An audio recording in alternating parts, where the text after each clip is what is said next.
অবশেষে পিছু হটল খড়গপুর আইআইটি। গতকালই আমরা আপনাদের দেখিয়েছিলাম যে সেখানে আন্দোলন হচ্ছে, কারণ খড়গপুর আইআইটি কর্তৃপক্ষ বিসি রায় হাসপাতালের স্থানান্তর করতে চেয়েছিল। 20শে ডিসেম্বর আইআইটির বোর্ড মিটিংয়ে পরবর্তী সিদ্ধান্ত নেওয়া হবে। বিসি রায় হাসপাতাল স্থানান্তরের প্রতিবাদ খড়গপুরে গতকাল হাসপাতাল স্থানান্তর নিয়ে বিক্ষোভ হয় আইআইটিতে, আর তারপরই চাপের মুখে পড়ে পিছু হটল খড়গপুর আইআইটি।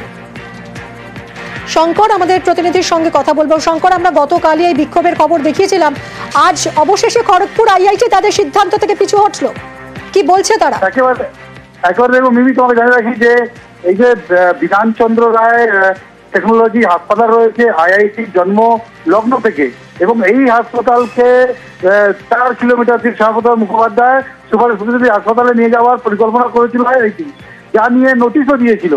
কিন্তু তারপরে হাসপাতাল সেখানে বিক্ষোভ হয়, আর এই বিক্ষোভের জেরে একবারে পিছু হতে হলো আইআইটি কর্তৃপক্ষকে। আইআইটি 2024-এ বোর্ড অফ গভর্নরের মিটিং হবে, সেই মিটিং এ সমস্ত আইআইটি কর্তৃপক্ষ এবং আইআইটি প্রাক্তন কর্মীরা ছিল, তাদের সঙ্গে বৈঠক করে সেইখানে সিদ্ধান্ত নেওয়া হবে।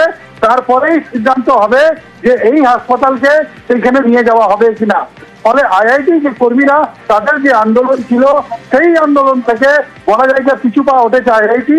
যদিও আইআইটি কর্মী সংস্থাগুলো জানছে যে এই সিদ্ধান্ত তারা খুশি, যে যেভাবে আইআইটি নিজে জোর করে যখন যেটা বলছে, যে এই সিদ্ধান্ত তারা খুশি, যে যেভাবে আইআইটি নিজে জোর করে যখন যেটা পারছে সেটা কাজ করবে।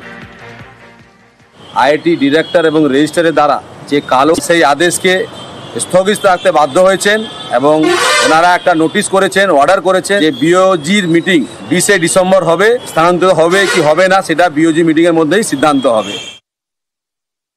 আমরা অবশ্যই হবে কি হবে না সেটা বিওজি মিটিং এর মধ্যেই সিদ্ধান্ত। কিন্তু তার মানে এই না যে বিসি রায় হাসপাতালকে এখান থেকে নিয়ে গিয়ে সেটাকে, কিন্তু আমরা ওই কথায় আমরা ভুলছি না। আমাদের আন্দোলন জারি রয়েছে এবং তীব্রতর আন্দোলন হবে।